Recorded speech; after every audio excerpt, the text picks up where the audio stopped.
सत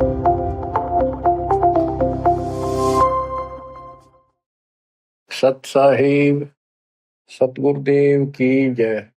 बंदी छोड़ कबीर साहिब जी की जय। बंदी छोड़ गरीबदास जी महाराज जी की जय। स्वामी राम देवानंद जी गुरु महाराज जी की जय हो।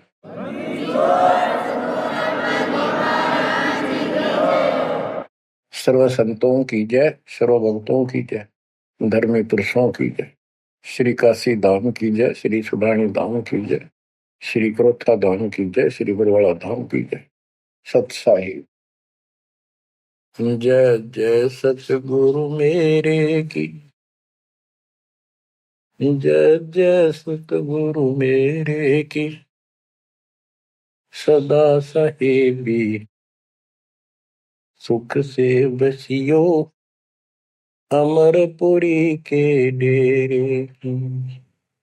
जय जय सतगुरु मेरे की जय जय सतगुरु मेरे की सदा साहेबी सुख से बसियो सत्यलोक के डेरे की। सदा साहेबी सुख से बसियो सत्यलोक के डेरे की। निर्विकार निर्भय तू ही और सकल बेमान जी साधो और सकल बेमान सब पर तेरी साहिबी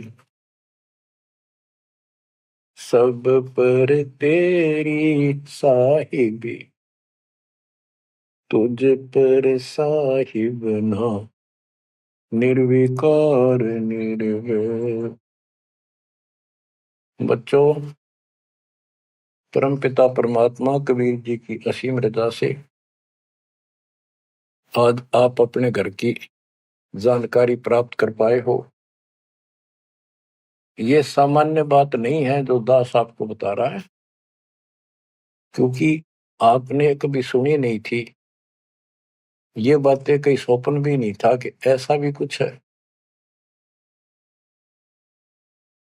जब तक इस गंदे लोक में हम जिसको सुख मान रहे हैं, हम आखिरी दुख मानते हैं मृत्यु को, या फिर उस रोग को जो जानलेवा है। बस उसके बाद कितना कष्ट आ जाओ हम उसको दुख नहीं मानते, क्योंकि हम अभ्यस्त हो गए। इस कष्ट को झेलन की आदत बन गई।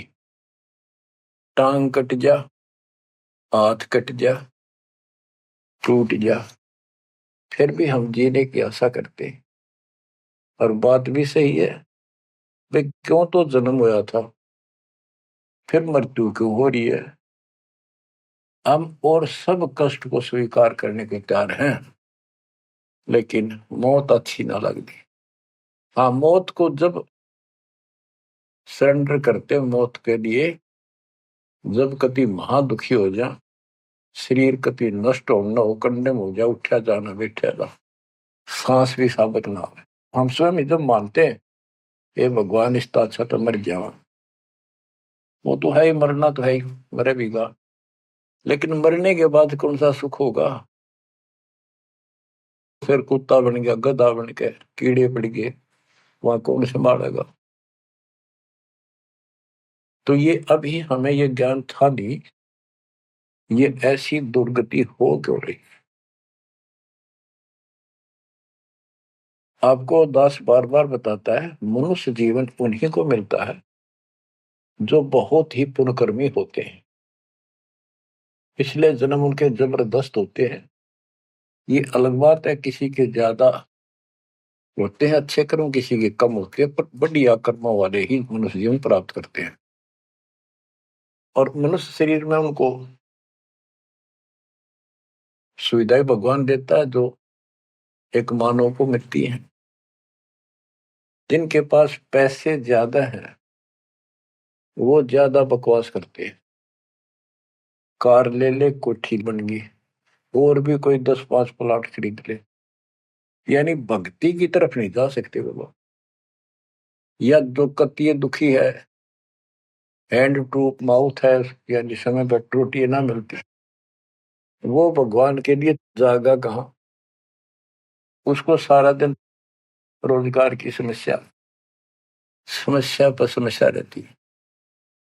तो कहने का भाव ये है कि जब तक हम थोड़े बहुत सुखी नजर आते हैं, जिस गंदे सुख को सुख मान रहे हैं, तब तक हमें भगवान की कभी जरूरत नहीं।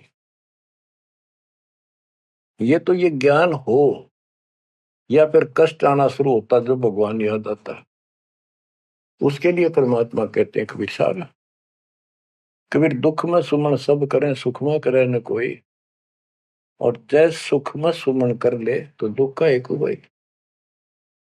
कबीर सुख में सुमन किया नहीं, दुख में करते याद, कहे कबीर दास की कौन सुने फरियाद। सुख में तो करा नहीं, जब कैर टूटने लग गया चारों तरफ से, कैंसर डिक्लेयर होगी, सांस साबित नहीं आंदा, कई कर्म हीनता फिर भी नहीं मानते कि नाम ले लो और भक्ति कर लो, गला ना देखी जाएगी। उनके इतने कर्म कमजोर होते हैं, संस्कार माड़े होते हैं, खराब होते हैं। थोड़े बहुत कष्ट होकर भी यदि परमात्मा की तरफ लग पड़े, चल पड़े, उसका नाम ले ले, तो भी सहारा देना शुरू कर देता था। बड़ा दयालु है ये। अब भक्ति से सब दूर हो चुके हैं, और जो करते हैं वो पिछले संस्कारी हैं, उनको रास्ता ठीक नहीं मिलता, वो शास्त्र विधि त्याग कर मनमाना आचरण करने पर लगे हुए हैं।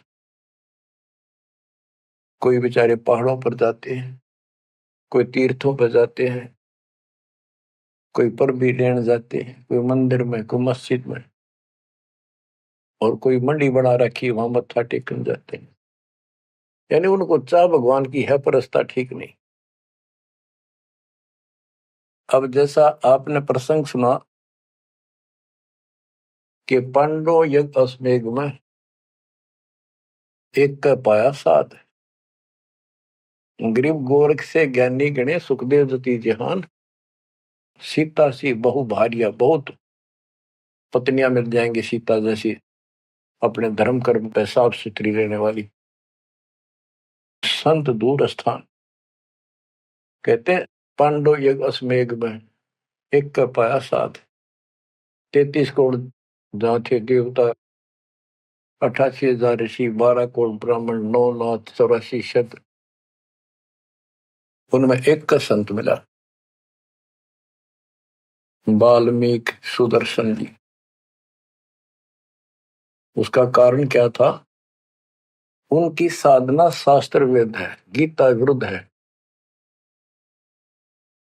तो बच्चों, शास्त्र विरुद्ध साधना करने से साधक को कोई लाभ नहीं होता। गीता अध्याय 16 श्लोक 23 में स्पष्ट किया है कि जो शास्त्र विधि को त्याग कर अपनी इच्छा से मनमाना आचरण करते हैं, लोक वेद के आधार से साधना करते हैं, उनको न तो सुख होगा और न उनकी गति होगी, यानी मोक्ष, और न ही उनका कोई कार्य सिद्ध होगा, सिद्धि प्राप्त होगी।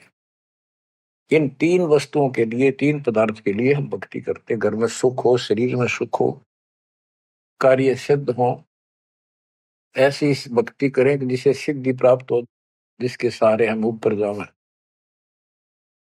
जैसे सुखदेव के पास एक आकाश में उड़ जाने की सिद्धि थी, और हमारे परमात्मा कहते हैं जो हम भक्ति दे रहे हैं इसमें 24 सिद्धि आ जाएंगे। इन 24 की 24 को भी कहीं यूज नहीं करना, उसका प्रयोग नहीं करना। ये उनमें एक सिद्धि आकाश से उड़ जाने की भी होगी। एक सिद्धि आकाश से उड़ जाई, एक सिद्धि जल पैर न लाई, एक सिद्धि कुछ खावे न पीवे, एक सिद्धि जो बहुत जीवे। ये कई कई दिन नहीं खाते पीते, तो वो एक सिद्धि होती है। गरीबदास जी कहते 24 को ना मन चावे, सो हंसा सतलोक सदावे। तो कहने का भाव ये है कि ये सब शास्त्र विरुद्ध साधना करने वाले हैं, और अमीन ने जबरदस्त महात्मा मानना थे। ये ऊपर का दिखावा ऐसा गजब का करते हैं, सामान्य व्यक्ति को क्या पता। आपको भी पता नहीं था इस ज्ञान के सुनने से ले ये साधु हमने भगवान दिखाई देते और माथा टेका थे, इन्हें प्रणाम किया करते, इनको खूब दान भी देते थे। ये पता चला ये डले डोहा थे। गरीब डिम्ब करे डूंगर चढ़े, अंतर जीनी झूल, जग जाने ये बंदगी करे, ये बो वसूल बोल। ऊंचे से स्थान पर बैठते हैं ताकि दूर तो दिखे कि महात्मा तपस्या करे हैं, या पहाड़ों पर चले जाते हैं क्यों लोग भी भटक रहे हैं भगवान के लिए। साधु मिल जाए, कोई आशीर्वाद दे दे, घर में बरकत हो जाए, नो हो जाए, नो हो जाए, तो आशीर्वाद लेने जाया करते। और वो जंगलों में साधुओं ने ढूंढा करते, तो वो छोटा मोटा आशीर्वाद दे भी देंगे, थोड़ी बहुत राहत मिल भी गई तो मोक्ष तैनो का नो रह गया। गरीब डंब करे डूंगर चढ़े, अंतर जीवनी झूल, जग जाने बंदगी करे, भक्ति करे, ये वो असूल वो। बच्चों, आपको बताया है जो उदास एक भी शब्द बोलता है ये अपनी तरफ से नहीं, ये गॉड गिवन है। और परमात्मा ने किसको दिया? अपनी प्यारी आत्मा संत गरीबदास जी को दिया। उनके द्वारा अमर ज्ञान लिखवाया गया है, वो आपको सुना रहा है। दास रग यजु है श्याम अथर्व, ये चारों वेद चतुभंगी रे, सूक्ष्म वेद बाचे साहिब का, सोहंसा सतसंगी रे। जो परमात्मा का सूक्ष्म वेद पढ़ता है वो सत्संगी है। चारों वेद ऋग यजु साम अथर्व, ये चारों भ्रमित ज्ञान युक्त है, इनसे जीव को कोई लाभ नहीं होना, मोक्ष नहीं हो सकता। तो दास आपको ये सूक्ष्म वेद सुना रहा है। अब कुछ वाणी सुनाऊंगा। ये माया का ग्रंथ है। एक बाल्मीक नीचे कुल साधु, जिन संघ पंचायन पूरे नादु। एक बाल्मीक जाति का, जिसको तुम नीचे को मानते थे, वो था साधु, जिसने वो पंचायन शंख बजा दिया।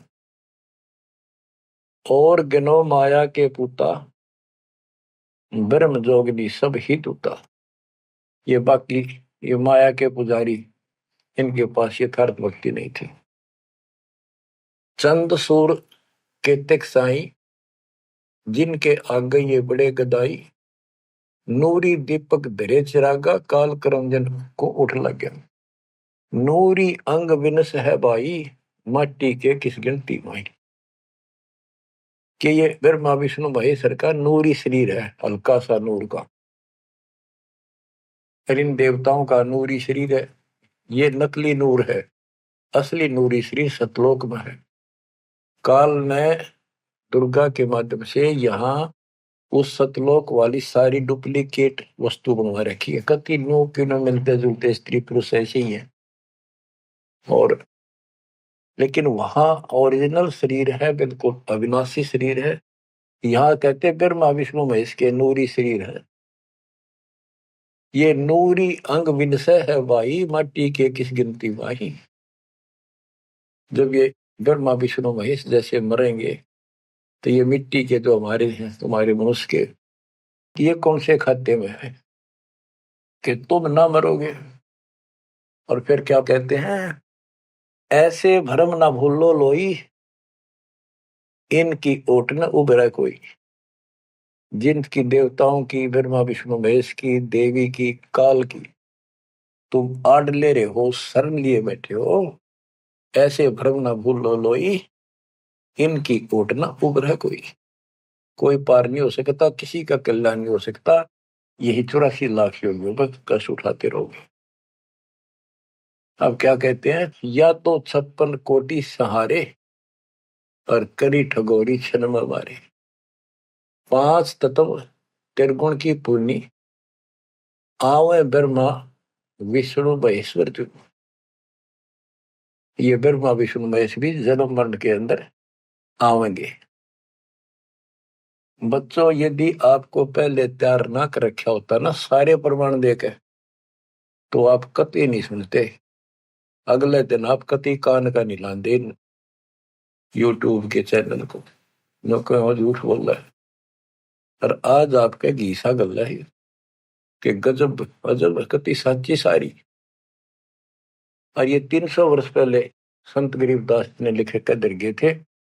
उन्होंने प्रचार नहीं किया, उनको पता था कि इस ग्रंथ ना और पाट देंगे जय कीम गणा प्रचार कर दिया था। आग ला देते इसका पहले जो इतना गहराई से कोई बतानिया होता था। और अब ओए होए, ये जो दिल करता है सुने जावा इतनी गजब की सच्चाई और पढ़े जावा। देखो बच्चों कितना अंतर हो गया। अज्ञान के कारण हम अपने खजाने न छोड़े फिरा थे। चारों युग में संत पुकारे को कहा हम हेल रे, हीरे माणिक मोती बरसे ये जग चुकता ढेल रे। हम डले इकट्ठे करा थे डले कंकर, शास्त्र विरुद्ध साधना करके। और ये हीरे माणिक मोती है ये है वह सच्चाई रूपी हीरे मोती, ये वर्षन लायक रहे और सच्ची भक्ति। अब क्या बताते हैं, ऐसे भ्रम ना भूलो लोई, इनकी ओट न उभरे कोई। या दो 56 कोटि सहारे, करी ठगोरी छन में मारे। अब सुनो, या दो 56 कोटि सहारे, करी ठगोरी छन में मारे। 5 तत्व त्रिगुण की पुनी, आए ब्रह्मा विष्णु महेश्वर जूनी। देखो काल का जाल कितना भयंकर है। गरीब दुर्वासा को पेता समझन आई नीचे, 56 करोड़िया दो कटे, मची रुद्र की कीच। गरीबदास जी कहते दुर्वासा तपस्या कर कर परमाणु बम बन गया, सिद्धियां भरगी, वचन की शक्ति आ गई। यादों के अंदर एक अभिमान हो गया था कि हमारे साथ श्री कृष्ण जी हैं। इसने चाणूर मार दिया, कंस मार दिया, जरासिंह मार दिया, कल्यवन मार दिया और केसी मार दिया। तो इस प्रकार ये नो सोच बैठे थे कृष्ण तो ऊपर कोई नहीं और थारा कोई कुछ नहीं बिगाड़ सकता। जब उनको ये पता चला यादों को, दुर्वासा जी श्री कृष्ण जी के आध्यात्मिक गुरु भी थे और वो द्वारका की बनी में बैठ के जाके, बनी होती है गांव के चारों तरफ, शहर के चारों तरफ पर जंगल होता था, अच्छे सुंदर वृक्ष होते थे, बहुत बड़े बड़े पीपल वृक्ष, नीम, सब गांव के चारों तरफ। ये पहले समझदार व्यक्ति होते थे और चारों तरफ गांव के नीम, पीपल और बड़, तीन तो हमने देखे खूब चारों तरफ होते थे। उनसे ऑक्सीजन गांव में जाती थी, किधर की हवा चलो सारी ऑक्सीजन जाती थी। तो उसका एरिया कम से कम आधा किलोमीटर का होता और पूरे गांव के चारों तरफ होती थी। उसको बनी बोलते थे। उसमें छोटे मोटे बोझले भी होते थे जिनकी आटमत प्रेस उड़ जाया करते थे लोग, साथ में तालाब होते थे। तो क्या बताते हैं कि बनी में बैठ गया दुर्वासा जी आके, और द्वारका के अंदर ये बात फैल गई कि दुर्वासा जी बड़े पहुंचे हुए संत है, ऋषि हैं, भूत भविष्य वर्तमान की तीनों काल की जानते हैं। तो जवान जवान बच्चे थे जिसमें श्री कृष्ण का पुत्र प्रद्युम्न भी था। उनके मन में यह आई भाई दुर्वासा की परीक्षा लेते हैं, देखते हैं कैसा भूत भविष्य की जानता है। उन्होंने स्कीम बनाई, एक लड़के का पेट पे लोहे की कढ़ाई बांध दी छोटी सी और गुजरियां वाले लड़कियां वाले कपड़े पड़ा दिए, मुंह पर घूंघट डाल लिया करते पहले, पूरा स्वांग कर दिया लड़की का, ले गए गर्भवती लड़की का। 5-7 और थे बच्चे, बच्चे तो क्या थे, अच्छे शादी हो रही थी उसकी प्रद्युम्न की भी। तो वहां बच्चे भी हो रहा था उसके अनिरुद्ध जैसे। दुर्वासा जी से जाकर उन्होंने कहा, हे महाराज, आप तीनों काल की जानते हो, त्रिकालदर्शी हो। ये व्यक्ति है, ये इसकी पत्नी है।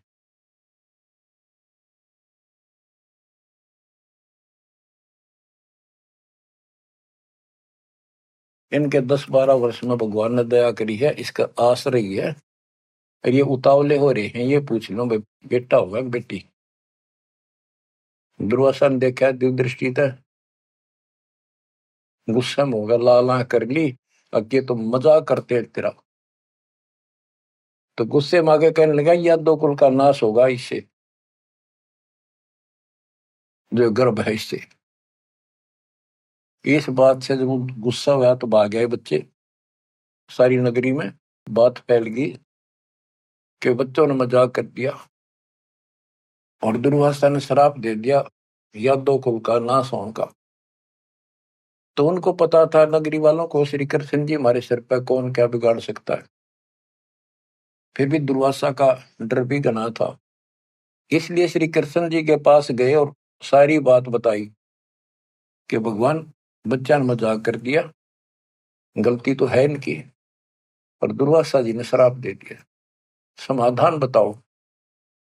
कृष्ण जी बोले, भाई दुर्वासा से माफी मांगो जाकर, इन बच्चा ने भी ले जाओ, उनके चरणों में डालो।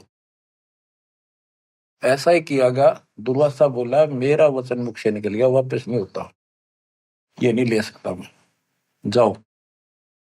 वो आगे, अब सुनते रहियो, इस एक कथा से कितनी बात निकलेंगी, जहां हमारा भूल ला रखी थी इन्होंने। कृष्ण जी के पास आए, बहुत ज्यादा दुख हो गया, सारी नगरी में उस दिन भोजन नहीं बना, इतने दुखी हो गए। श्री कृष्ण जी के पास फिर गए जी, उन्होंने कहा है कि अब मैं कुछ नहीं कर सकता, मेरे मुख से निकल गया सो निकल गया। श्री कृष्ण जी बोले, कैसा करो, ये जो कपड़े बांध रखे थे ना, गाबा ऊपर, कढ़ाई के ऊपर रुई राई थी, और फिर नीचे कढ़ाई थी, कढ़ाई न तो घिसा के कति चूरा कर दो उसको, इन कपड़ों को फूक के और वहां डालो प्रभास क्षेत्र में, दूर यमुना के किनारे। तो उन्होंने सब ने जाकर वो कपड़े, उस लड़की का रूप बना था वो फूक फाक दिए, दरिया में बहा दिए, और वो कढ़ाई के सान ला के नंबर ला दिए उनके। सारा दिन लगे रहे, पत्थर पे घिसाएंगे, वो पूरा वही पडारा किनारे बजाता रहा। एक कड़ा किसी को दे दिया, भैया तेरी ड्यूटी कई दिन में घिसा, कड़े जो पकड़न के होते हैं ना कढ़ाई के, वो और तो घिसा दिया। वो एक कड़ा उस आलसी पर घिसा को नहीं, थोड़ा बहुत घिसा, वो बहुत सारा रह गया, उसने लोगों ने फेंक दिया। तो सबको ये हो गया, बस समाधान बता दिया श्री कृष्ण जी ने, अब कुछ होने का नहीं, सब निश्चिंत हो गया। कुछ वर्षों के बाद आपस में जरा जरा सी बातों पर, आपस में यादों का, आपस में लड़ाई होने लगी। कोई जरा सी कहते लट्ठम लट्ठा मार दे एक दूसरे ने, हाहाकार मच गया नगरी में, अकाल मौत होने लगी, पशुधन नष्ट होने लगे। तो नगरी के व्यक्ति फिर गए श्री कृष्ण जी के पास कि हे भगवान, ऐसा कौन सा पाप उगड़ गया इस नगरी का, किसी ने किसी की बातें नहीं सुहाती, जरा सा बोलते हैं लट्ठम लट्ठा हो जाए, मार डाले, अकाल मृत्यु होने लग रही है। कुछ दया करो, रक्षा करो, कारण बताओ, कुछ समाधान बताओ, हमको धर्म पुण्य कहो, वो कर देंगे। श्री कृष्ण जी बोला, भाई जो दुर्वासा ने श्राप दिया है ना, अब वो फल गया, उसके कारण ये सब कष्ट आ रहे। तो नगरी के लोग बोले, जी कोई समाधान बताओ, आप तो मालिक हो, सारी सृष्टि के रचने वाले हो, आप तो सब कुछ कर सकते हो। कृष्ण जी बोले, ऐसा करो, सारे नर यादव, छोटे छोटे बच्चे, नवजात लड़का भी हो ना, नर, ओनली मेल, सबको ले जाओ प्रभास क्षेत्र में यमुना में स्नान करो, स्नान करने से तुम्हारा ये दुर्वासा वाला श्राप खत्म हो जाएगा। तो सब ने वह बात माननी थी क्योंकि गुरु थे वो और भगवान मान रखे थे। सब नवजात शिशु उस दिन भी जन्म हुआ था उस लड़के को भी ले गए और वहां जाके स्नान करने लग गए। नगरी में कवा सुनी सबकी हो रही थी, आंख बड़ा थी एक दूसरे की। और जो कढ़ाई का चूर्ण, लोहे का चूर्ण बना कर डाला था, उसके एक घास उग गया तीखे पत्तों वाला, जैसे डाब होती है कुछ उस कुसा जैसा, लंबा लंबा पठेरा सा सर जैसे, और इतने तीखे जैसे हम कई बार खेतों में ईख होता ना, ईख के पत्ते बहुत तीखे होते हैं, जरा सी सावधानी ना बरते तो हाथ में काट देते, वो उंगली में पूरा निशान बना देते थे। और वो तो फिर दुर्वासा के श्राप के थे। वहां पर उस सरकंडन पाड़े सर ने और एक दूसरे को मारो, वो तलवार का काम करे, गर्दन कटके नारी पड़ जाए। वो 56 करोड़ यादव आपस में कटके मर गए, थोड़े बहुत बचे। फिर कृष्ण जी को पता चला जी सारे कटके मर गए, आप तो को शराब खत्म हो जाएगा, ही सारा कुल नष्ट हो गया। वहां तो विष्णु पुराण में लिखा है, श्री कृष्ण जी गए और उन मूसल पाड़ के हुए, उसने भी रहे थे यादव खुद मार दिए, काट दिए सबको, अकेला बच गया। और फिर जाके एक पेड़ के नीचे बैठ गया। अब वो श्री कृष्ण ने नहीं मारे, उसमें काल बढ़ मारे। जिसकी पूजा करें, जिसका पुत्र था उससे का नाश कर दिया। फिर क्या बताते हैं, जो बाली मारा था श्री रामचंद्र जी ने एक वृक्ष की ओट लेकर, बाली को मार के सुग्रीव को राज दिया। सुग्रीव ने फिर रामचंद्र जी की हेल्प करी लंका पर युद्ध करने के लिए। वो बाली उसने मारा था धोखा करके, आमने सामने श्री रामचंद्र जी लड़ नहीं सका, उसमें इतनी ताकत थी, 50% पावर खींच लेता था बाली। इसलिए वृक्ष की ओट लेकर सुग्रीव ने बता दिया उसके भाई ने, वृक्ष की ओट लेकर मार सकते हो, वैसे नहीं सामने नाड़ा। वृक्ष की ओट लेकर थोड़ा सा मुंह काटा, तीर ठोक दे। जब 7-8 तीर मारे, जब वो मरा था। फिर बाली ने कहा था जी आपने बहुत बड़ी गलती कर दी, आपका मेरा के रोला था, हमारा भाई भाइयों का झगड़ा था और फिर लड़ना था, सूरवीर थे आमने सामने आते, आपको पाप लगा, आपने बदला देना होगा। तो रामचंद्र जी ने बताते हैं, कहा कि मैं तेरा बदला दूंगा। श्री कृष्ण रूप में श्री राम जन्मे और वो ये बाली एक बालिया नाम का शिकारी बना। अब क्या था, वो जो एक कड़ा बच्चा था, पूरा घिसा नहीं, वो एक मछली ने खा लिया, कोई खाद्य पदार्थ समझ के, वस्तु समझ के, और वह मछली पकड़ ली उसने, उस शिकारी ने, बालिए ने। उसने जब वह काटी मछली तो उसमें तो चपकीली धातु निकली। वो ले गया सुनार के पास, उसने सोची कोई चांदी दिखा है।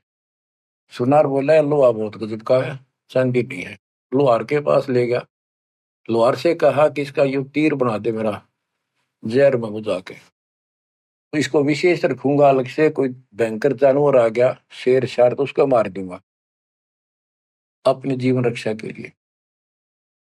तो उसने वो तीर बनवा लिया उस कड़े का, जहर में बुझवा कर, पॉइजन युक्त करवा लिया।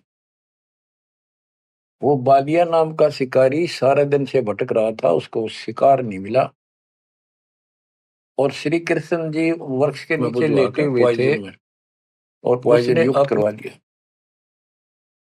वो बालिया नाम का शिकारी सारे दिन से भटक रहा था, उसको शिकार नहीं मिला, और श्री कृष्ण जी वृक्ष के नीचे लेटे हुए थे और उसने अपने एक घुटने पर दूसरा पैर रखा था, तलवार सामने दिखाई देता, उसमें पद्म था और पद्म चमक रहा था, खूब उसकी रोशनी होती है पद्म की, जैसे 100 वाट का बल्ब हो। अब शिकारी ने देखा उस झुरमुट टहनी नीचे तक टिकी हुई थी वृक्ष की, अच्छी खासी बढ़िया सी छाया थी, आराम से वो लेटा हुआ था गर्मी से बचाव के लिए। तो उसने दूर से देखा कि ये मृग बैठा है, हिरण की आंख चमका है, इधर से जाऊंगा तो ये भाग जाएगा, सारा दिन का कोई शिकार मिला नहीं है, खाली जाऊंगा तो फिर खाऊंगा क्या। उसने वहीं से वो विषाक्त तीर मार दिया, पॉइजन युक्त, जहर से बुझा हुआ तीर चला दिया। तो पैर में लग गया आके सीधा उस निशाने पे, पदम के पास। कृष्ण जी पीड़ा के कारण कर रहे, मर गया रे, मार दिया रे, किसने मार दिया। तो वो शिकारी घबरा गए, तो आदमी मर गया। जल्दी जल्दी चलकर देखा तो ये तो कृष्ण जी है, द्वारकाधीश, सिर पर मुकुट है। तो उसने हाथ जोड़ कर माफी मांगी, हे राजन, मेरे से धोखा हो गया, और मैंने सोचा कि आपके पैर में कोई चमकीला वस्तु लगी है, पदार्थ। मैंने सोचा ये मृग की आंख से, और यूं तो जहर से बुझा हुआ तीर था। मालिक, बच्चों को भी माफ कर दो।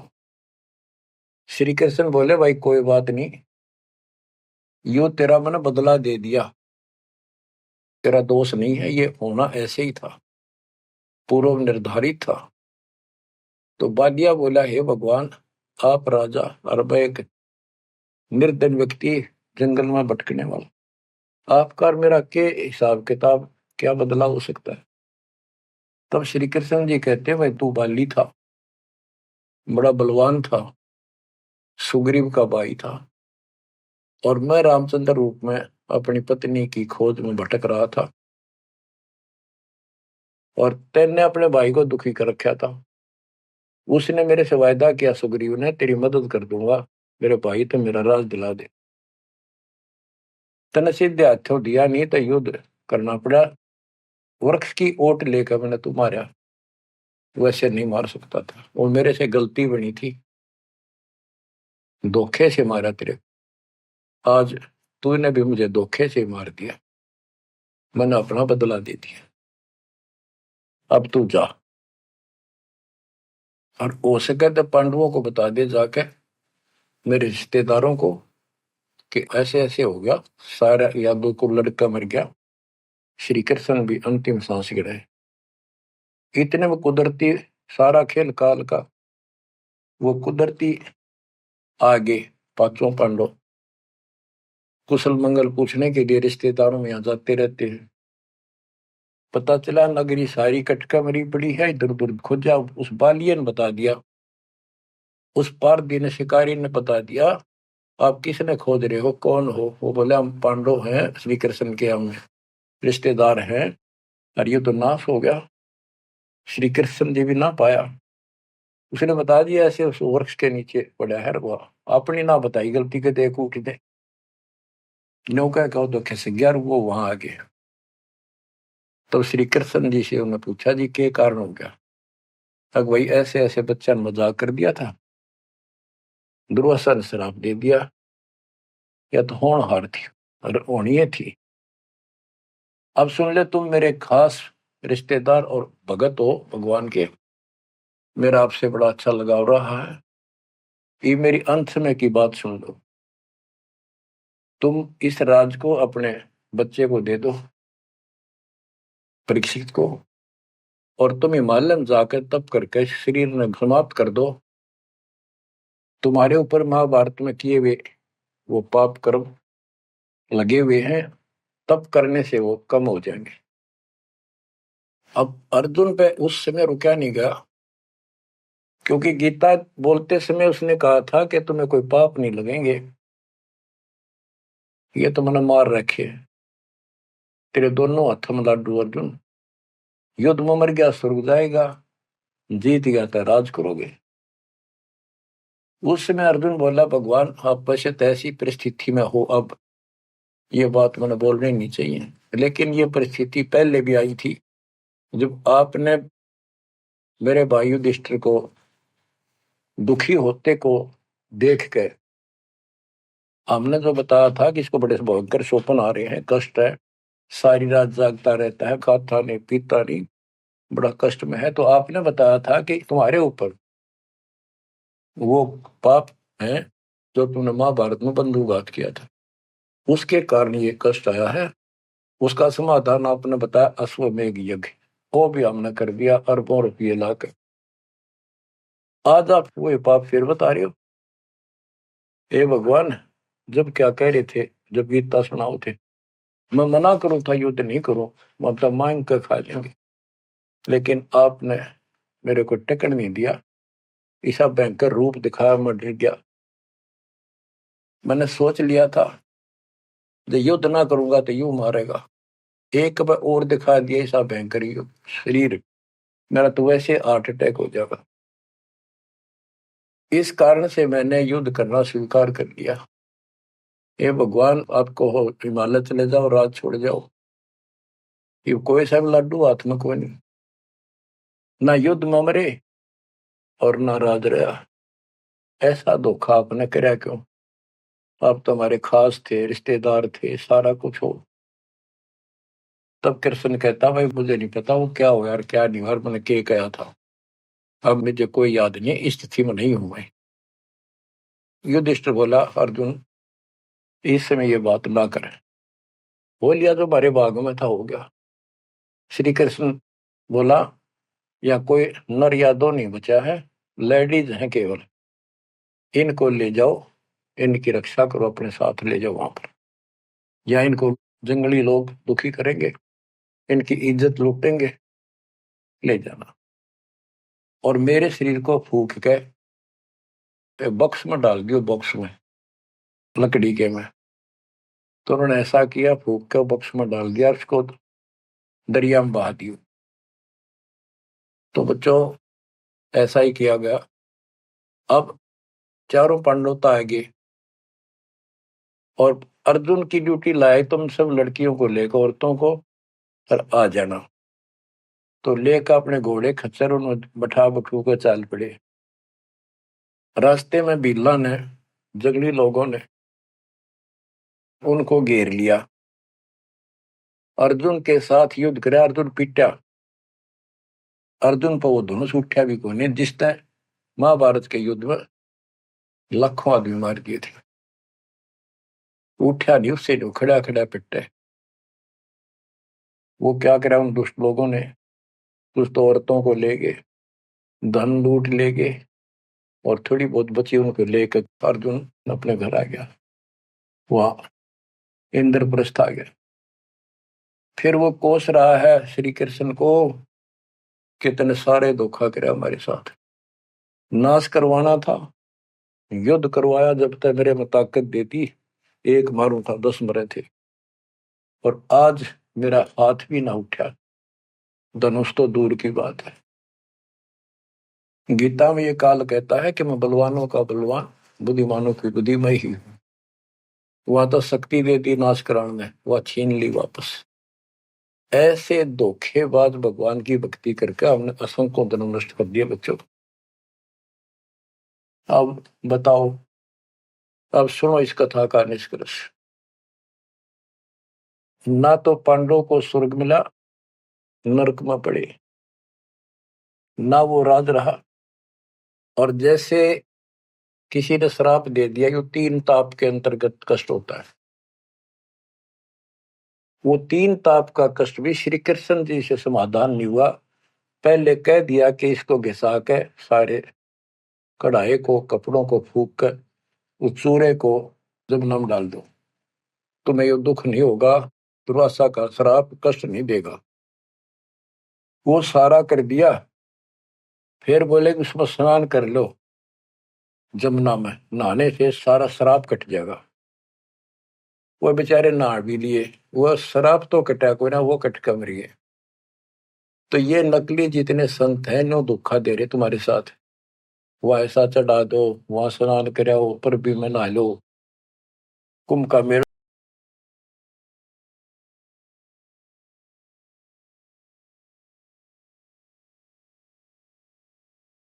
इन ली वापस।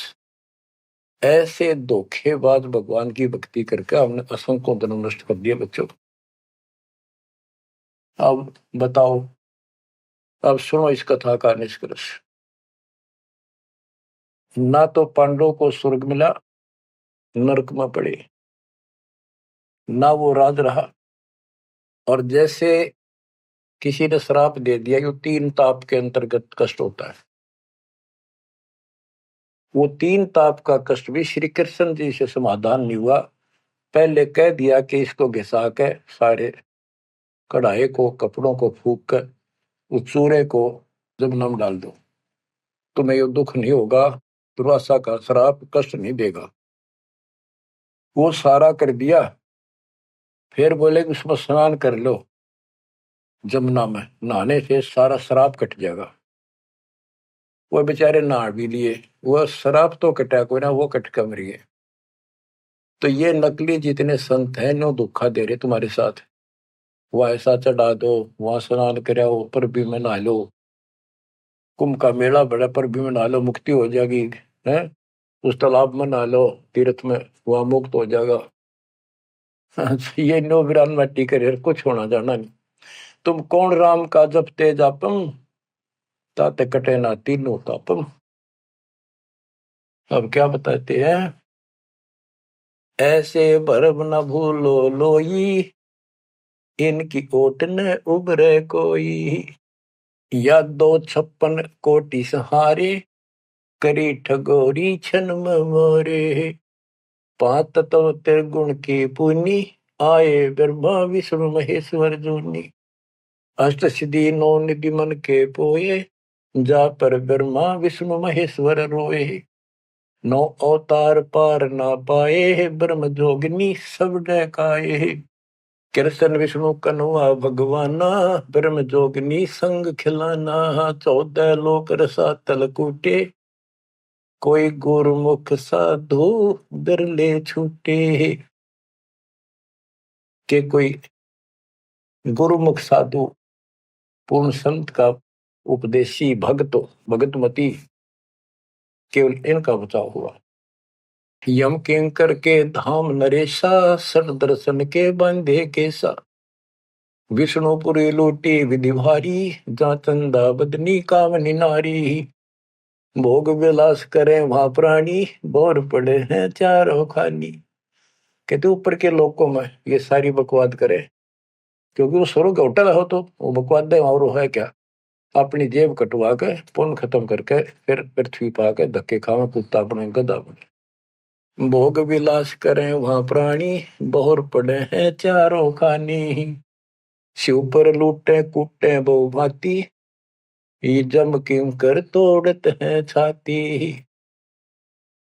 बच्चों, स्वर्ग बैकुंठ मठ सब लूटे, बिस्त बीज थे सो नहीं छूटे। ब्रह्मंड 2100 आग लगी है, या कर्तबाजी सब ठगी है। बच्चों, बहुत अच्छी किस्मत आपकी, आपको ये अमर ग्रंथ, अमर ज्ञान और सच कथा सुनने को प्राप्त हो रही है। कुर्बान हो जाओ, इसको हल्के बना लो। मालिक आपको मोक्ष दे, सदा सुखी रखे। सत्साई।